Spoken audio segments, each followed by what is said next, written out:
আসসালামু আলাইকুম এভরিওয়ান। আমি জুনাইদ ইসলাম। বর্তমানে ঢাকা বিশ্ববিদ্যালয়ে পড়াশোনা করছি। তাছাড়া আমি হালকিনস্টাইনের একজন ফাইন্যান্স ইন্সট্রাক্টর। সো তোমরা যারা আমার ভিডিও দেখছো তারা খুব সম্ভবত এইচএসসিতে ভালো করার আশাবাদী। তাছাড়া কেউ অ্যাডমিশনের প্রিপারেশন নিচ্ছ। সো তোমরা যেই সমস্যাটা সবচেয়ে বেশি ফেস করে থাকো যে দেখা যায় যে তুমি সারাদিন ক্লাস করতেছো, কোচিং করতেছো, মাঝে, মাঝে এক্সাম দিচ্ছ। সময়টাকে নিজেকে সময় দেওয়ার মতো টাইম পাচ্ছ না। সো তার জন্য তোমার যেটা করা লাগতে পারে সেটা হচ্ছে যে তুমি তোমার যে রেগুলার যে অ্যাক্টিভিটিসগুলো আছে ওগুলা থেকে তুমি তোমার টাইমটাকে বের করে নাও বা টাইমটা খুঁজে নাও। তাহলে হবে কি টাইম তোমার একটা ফ্রেন্ডের মতো কাজ করবে। সো ব্যাপারটা কিভাবে করবা? ব্যাপারটা হচ্ছে যে সবাই তোমাকে যেটা বলে যে একটা রুটিন মেইনটেইন করো, মানে একটা অ্যাক্টিভ রুটিন মেইনটেইন করো, টাইম ম্যানেজমেন্টটা শিখো। সো আমরা জাস্ট শুনি, ওয়ার্ডগুলা বারবার শুনি যে টাইম ম্যানেজমেন্ট করতে হবে বা ধরো কি বলবো? একটা রুটিন মেইনটেইন করতে হবে। বাট আমরা যারা বিজনেস স্টাডিজ স্টুডেন্ট আছি তারা এইভাবেও পড়াশোনা একটু কম করতে চাই। So that's okay, but time management ওয়ার্ডটা জেনে রাখলেই হবে না, এটা আসলে কিভাবে করতে পারি সেটাতেও ফোকাস করা উচিত। সো সেই জন্য আমি কয়েকটা ফ্যাক্টর নিয়ে কথা বলবো। ফার্স্ট অফ অল, যে তোমার যে একটা গোল আছে বা তোমার যে একটা আগ্রহ আছে, কি আমি ঢাকা ইউনিভার্সিটিতে পড়াশোনা করবো, আমি একটা পাবলিক ইউনিভার্সিটিতে পড়াশোনা করবো। সো তোমার ওই গোলের উপরে সীমাবদ্ধ থাকলে হবে না। তো তোমার ওই গোলটাকে ব্রেক ডাউন করতে হবে যে তোমার ওই গোলটাতে পৌঁছানোর জন্য তোমার কি কি বিষয়গুলোতে ফোকাস করতে হবে।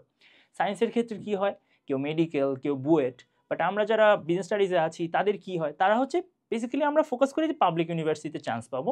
তার জন্য বেশিরভাগ ক্ষেত্রেই কি আমাদের যে প্রায়োরিটি যে যে আমাদের যে সাবজেক্টগুলোতে প্রায়োরিটি দিতে হবে তা সবগুলোই কি মোটামুটি কাছাকাছি হয়ে থাকে বা সেম হয়ে থাকে। যেমন ঢাকা ইউনিভার্সিটি আর গুচ্ছ বলো, এদের সাবজেক্ট প্যাটার্ন সেম, মানে যেই সাবজেক্টগুলো দিয়ে তুমি এক্সাম দিবা, পরে এক্সাম দিবা, এগুলো প্রায় সেম। তো তোমার ওই গোলটাকে একটা মিনিং দাও। জাস্ট আমি ঢাকা ইউনিভার্সিটিতে পড়তে চাই, পাবলিক ইউনিভার্সিটিতে পড়তে চাই, এইটুকু, বা আমি এইচএসসিতে A+ পেতে চাই, ওটুকুর মধ্যে সীমাবদ্ধ না দিয়ে, না থেকে তুমি কিভাবে গোলটা অ্যাচিভ করবা ওটাকে তুমি প্রায়োরিটাইজ, ওটাকে তুমি একটা মিনিংফুল ওয়েতে সাজাও। ওকে, তারপর যেটা করতে হবে যে কারেক্টলি ব্লকিং করতে হবে। ব্লক মানে কি? মানে টাইম ব্লক। ঠিক আছে, যে আমরা ছোটবেলায় যে লেগো বা ব্লক দিয়ে খেলতাম ওই রকমই।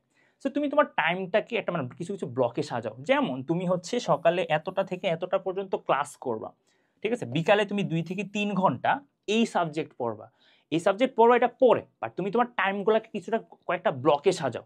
ব্লকে সাজালে কি হবে, তুমি এটাকে ব্লক 1 দিবা, এটাকে ব্লক 2 দিবা। তখন তুমি যখন চিন্তা করবা যে হ্যাঁ আমার সামনে একটা এক্সাম আছে, ধরো একটা কুইজ আছে অথবা একটা ছোটখাটো এক্সাম আছে, তো তুমি নিজেকে বলতে পারবা ঠিক আছে আমি 2 নাম্বার ব্লকে ওই সাবজেক্টটা পড়াশোনা করব। তাহলে তুমি জাস্ট, তোমার যেটা করা হয় যে আমরা আসলে সময় দিতে পারি না নিজেকে, সেই জন্য কি হয় যে দেখা যায় যে সামনে একটা এক্সাম আছে, আগামী 2 দিন আমি ওই একটা সাবজেক্টই পড়তেছি, বাকি সাবজেক্টগুলো যার কারণে কি হচ্ছে হেরফের হয়ে যাচ্ছে, বাকি সাবজেক্টগুলো রিভিশন করা হচ্ছে না, বাকি সাবজেক্টগুলোতে আমি সময় দিতে পারতেছি না। তো যার কারণে তুমি তোমার রেগুলার টাইমটাকে একটা ব্লকে পরিণত করো, যে সকালে একটা ব্লক, সকালে ধরো 8টা থেকে 10টা পর্যন্ত একটা ব্লক, তারপরে ধরো 12টা থেকে 3টা পর্যন্ত একটা ব্লক। সো এই ব্লকগুলা ভাগ করলে তুমি ওই ব্লকগুলা ওই ব্লকে তুমি তোমার টাইমটাকে অ্যালোকেট করতে পারবে অথবা তোমার সাবজেক্টগুলোকে অ্যালোকেট করতে পারবে। এরপর আসি levelling and prioritising. Levelling and prioritising ব্যাপারটা হচ্ছে যে তুমি কোন কোন সাবজেক্টটা তোমার আজকেই পড়তে হবে, হ্যাঁ, আর কোন সাবজেক্টটা তোমার পরে পড়লে হবে, ওটাকে তোমার প্রায়োরিটাইজ করা শিখতে হবে। এটার জন্য তুমি কি করবা? এটার জন্য প্রতি সপ্তাহ শেষে বা প্রতি 4 দিন 5 দিন শেষে একটু সেলফ ইভালুয়েশন করতে হবে, যে আমি তো এভাবে সাজাচ্ছি, আমার আসলে এটা কাজ করতেছে কিনা। তো তুমি যখন সেলফ ইভালুয়েশন করবা তখন তুমি বুঝতে পারবা যে তোমার কি মুখস্থ বিদ্যা ভালো নাকি বুঝে পড়ার বিদ্যা, বুঝে পড়ার ক্যাপাবিলিটিটা ভালো। তুমি তোমার কোন টাইমটায় তুমি পড়াশোনা, কোন ব্লকটায়, ধরো সকালের ব্লকে তুমি যদি ধরো ভোকাবুলারি মুখস্থ করো তাহলে তুমি ভালোভাবে মেমোরাইজ করতে পারতেছো। তাহলে তুমি তোমার সেলফ ইভালুয়েশনের মাধ্যমে এই জিনিসটা তুমি বুঝবা, রাইট? তো তুমি দেখতেছো যে বিকালবেলা অথবা রাতের দিকে একটু একটু ঘুম পায়, একটু একটু টায়ার্ড লাগে, তখন আমি ম্যাথ সলভ করতে পারি, কারণ তখন আমার ব্রেনের খুব একটা কাজ করতে হয় না বা মুখস্থ করার কাজটা করতে হয় না। তো সেই জন্য তোমার প্রায়োরিটাইজিং করতে হবে আর লেভেলিং করতে হবে, যে কেমন লেভেল, কেমন কোনটাতে কতটুকু তুমি প্রেশার নিবা, কতটুকু তুমি কিভাবে লেভেলিংটা করবা। আরেকটা ব্যাপার হচ্ছে যে তুমি প্রত্যেকটা ব্লকের মধ্যেও কি তুমি লেভেল দিবা। ব্যাপারটা হচ্ছে তোর ফার্স্ট ব্লকের মধ্যে কি রকম লেভেল দিবা, তুমি 25-5 এই মডেলে যেতে পারো। 25-5 মডেলটা কি, যে তুমি 25 মিনিট পড়াশোনা করবা আর 5 মিনিটের একটা ছোট ব্রেক নিবা। ঠিক আছে, ব্রেকটা নট নেসেসারিলি ফোন চালাতে হবে অথবা ধরো চ্যাট করতে হবে এমন না, ব্রেকটা এমন হতে পারে যে নিজেকে কোনো একটা গিফট করলা, ধরো যে হ্যাঁ 25 মিনিট আমি টানা পড়াশোনা করব, 5 মিনিট আমি একটু হেঁটে হুটে আসবো, বা 5 মিনিট আমি আমার মন মতো একটু রেস্ট নিব বা একটু ঘুমায় থাকবো। ব্যাপারটা এরকম হতে পারে। তারপর ফাইনালি হচ্ছে যে ট্যাগ কন্ট্রোল। ব্যাপারটা হচ্ছে যে তোমরা হচ্ছে যেমন অনলাইন ক্লাস করো, তোমরা টুকটাক ফোনের হেল্প নাও, যার কারণে দেখা যায় যে তোমাদের সবার হাতেই কম বেশি স্মার্টফোন আছে অথবা ডিভাইস আছে। তো যার কারণে দেখা যায় যে তোমরা অনেক টাইম এটাতে নষ্ট করো। এটা যে আমরা আমরা মানে আমি যে শুরুতেই বললাম যে আমরা হচ্ছে সারাদিন টাইম পাই না। টাইম পাই না বিকজ আমরা এই পুরা টাইমের প্রায় 60% হচ্ছে আমরা ওগুলা করে বেড়াই, বাট বাকি যে 30% বা 20% টাইম আমরা টেকনোলজিতে মানে মোবাইলে নষ্ট করে ফেলি। এর জন্য তুমি যেটা করতে পারো যে ফোনে একটা ফোকাস মোড আছে, সবগুলো অ্যান্ড্রয়েড ফোনে একটা ফোকাস মোড আছে। ওই ফোকাস মোড অন করে রাখলে তোমার যেই অ্যাপগুলো খুব বেশি প্রয়োজন সেইগুলো শুধুমাত্র ওপেন থাকবে, বাকিগুলো কি হয়ে থাকবে মানে একটু ব্লার হয়ে থাকবে, অথবা কি ওটা ইউজ করা যাবে না। একটা নির্দিষ্ট টাইম পরে তুমি এটা ইউজ করতে পারবে। তো তোমার চেষ্টা করতে হবে নোটিফিকেশন অফ করে রাখার। তুমি ধরো মেসেঞ্জারে নোটিফিকেশনই অফ করে রাখলাম, মেসেঞ্জারে ঢুকলে শুধুমাত্র তুমি কি করবা, মানে মেসেজগুলো পড়তে পারবে।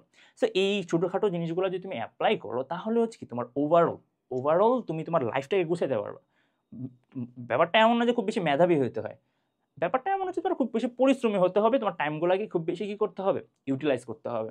ওকে, সো এর পাশাপাশি তোমাদের টাইমগুলোকে ইউটিলাইজ করার জন্য আরেকটা মানে শর্টকাটই বলতে পারি, সেটা হচ্ছে যে তোমরা হচ্ছে অনেক জায়গায় বাইরে বাইরে যে পড়াশোনা করতে হয় বা পড়তে হয়, টিচারদের কাছে পড়তে হয়, অথবা একটা চ্যাপ্টার বুঝতে গেলে দেখা যায় যে ওই চ্যাপ্টারটা বোঝার জন্য তোমার অনেক বেশি এফোর্ট দেওয়া লাগে। সো এইটার সলিউশন হিসেবে আমি মনে করি যে সিউনিট চ্যাম্পিয়ন কোর্সটা it's pretty much good enough.